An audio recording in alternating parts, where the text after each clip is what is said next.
1สวยลงมาไวกว่านี้ก่อนดีขึ้นได้บอโอเคสวย2 1โอเคสวยการบริหารงบ60 USDT เนาะก็เดินทางมาฮอด EP ที่6แล้วเนาะก็คือตั้งแต่10 เหรียญเนาะจนฮอด60เดี๋ยวเราเข้าสู่การวางแผนเลยเอา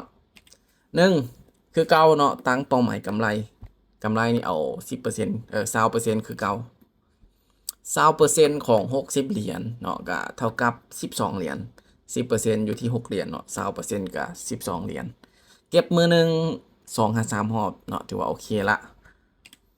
2การตั้งเป้าหมายเสียหรือว่า stop loss สำหรับ stop loss นี่ลิมิตการพลาดอยู่ที่3 ไม้คือเก่าพลาด3 ไม้แม่นให้หยุดทันที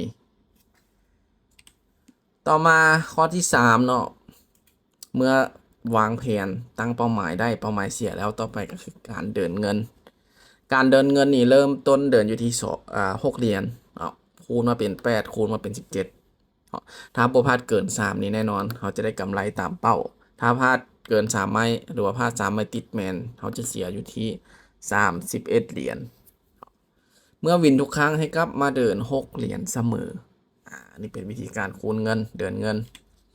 4เลือกตลาดที่ตนเองถนัดในการเข้าออเดอร์มื้อนี้ก็เป็นมือวันเสาร์เนาะตลาดอาจจะบ่งามแต่จะลองเข้าให้ทุกคนได้เบิ่งเนาะ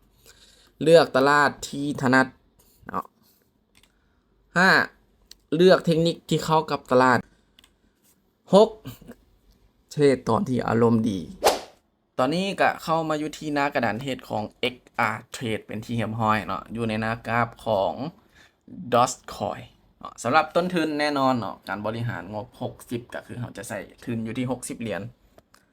เดี๋ยวมาเบิ่งน้ำกันเนาะว่าค่อยจะสามารถสร้างกำไรได้ถึงเป้าหรือบ่จะใช้เวลาเท่าใดเนาะหรือจะเสียตามเป้าเดี๋ยวมาลุ้นน้ำกันเนาะตอนนี้แนวโน้มของตลาดจะเป็นแนวโน้มลงอยู่เนาะค่อยจะใช้เทคนิคการเทรดตามสีเข้าในการเทรดในรอบนี้เทรดตามสีแบบใดเกียมออกออเดอร์เป็นสีไหนค่อยจะกดสีนั้นเนาะเป็นเขียวค่อยจะซื้อเป็นแดงค่อยจะขายไม่นี้ไปอยู่ที่6 เหรียญไม่นี้จัดบ่ายเลยซื้อขึ้นไปเลยเป็นอย่างคือซื้อแน่นอนเนาะการเทรดตามสีเกียมออกออเดอร์เป็นเขียวมันบอ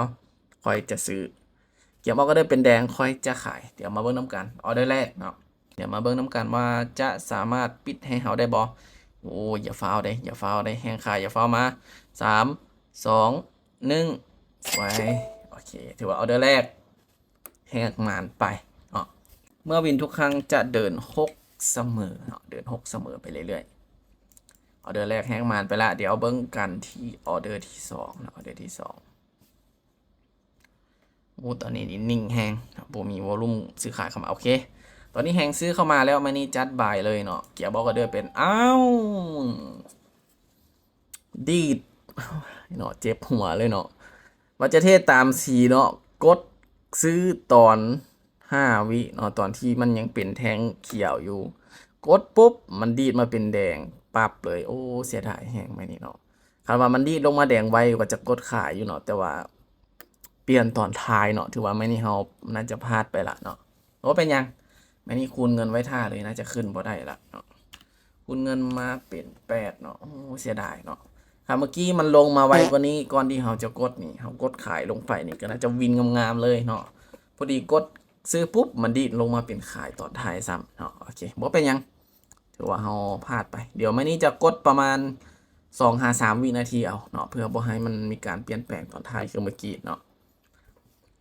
มาเบิ่งที่ออเดอร์นี้ตอนนี้เกียร์ออเดอร์เป็นเขียวอยู่เนาะค่อยจะเกียร์บ่ายอีกออเดอร์นี้โอเคไม่นี้บ่มีการเปลี่ยนแปลงเนาะจัดไปที่ออเดอร์บายเดี๋ยวมาเบิ่งนำกันว่าจะสามารถขึ้นให้ค่อยได้หรือบ่โอ้แต่ว่าเปิดตัวมาก็เป็นแดกไปก่อนแล้วแต่ตอนนี้นี่ลงมาค่อนข้างยาวเนาะอาจจะขึ้นยากนิดนึงแต่ก็สามารถเป็นไปได้5 4 3ขึ้นได้บ่โอเคสวยขึ้นช่วง2 วิสุดท้ายเนาะเมื่อกี้เห็นแฮงซื้อเข้ามาโคตรหลายเลยเห็นบอกเต็ม100%เลยเนาะมันกำลังพักดันราคาสู้กันกับแฮงขายอยู่เนาะแต่ว่าแฮงซื้อก็สามารถชนะได้โอเคเมื่อวินแล้วมานี้ก็จะกลับมาเดินอยู่ที่6คือเก่าเนาะโอเค6คือเก่าเบิ่งกันที่ออเดอร์นี้ ออเดอร์นี้เกี่ยมออกออเดอร์เป็นแดงเนาะเดี๋ยวค่อยจะเกี่ยมเซลล์เลยออเดอร์นี้เซลล์ประมาณ3-2 วินาทีเนาะ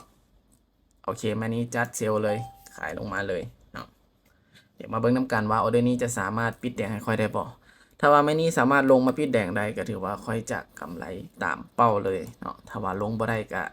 จะได้คุณเงินอีกเนาะเดี๋ยวมาเบิ่งน้ำกันตอนนี้แหงซื้อแหงขายในตัวนี้เนี่ยโอ้โหตอนนี้แหงซื้อดันเข้ามาแหงหลายเนาะอันตรายเนาะมีโอกาสปิดเป็นเขียวสูงละแต่ก็ยังบ่แน่เนาะเดี๋ยวมาเบิ่งน้ำกัน5 4 3 2 1โอเคสวยดีดลงคือเก่าเนาะทุกคนเนาะดีดลงสวง2 วิสุดท้ายเนาะก็ถือว่าเฮาวินไป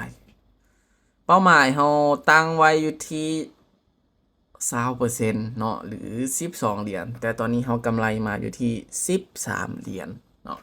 กำไรมาอยู่ที่13เหรียญก็ถือว่าเฮากำไรไปตามเป้าเป็นที่เรียบร้อยเนาะโอเคก็ถือว่าในรอบการบริหารงบ60เหรียญกะกำไรไปตามเป้าเนาะออเดอร์ไป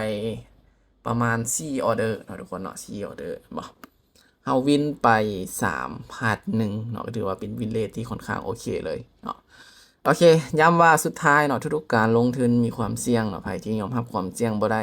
ขอให้บ่แนะนำให้เข้ามาในวงการนี้เพราะว่าความเสี่ยงมีสูงเนาะ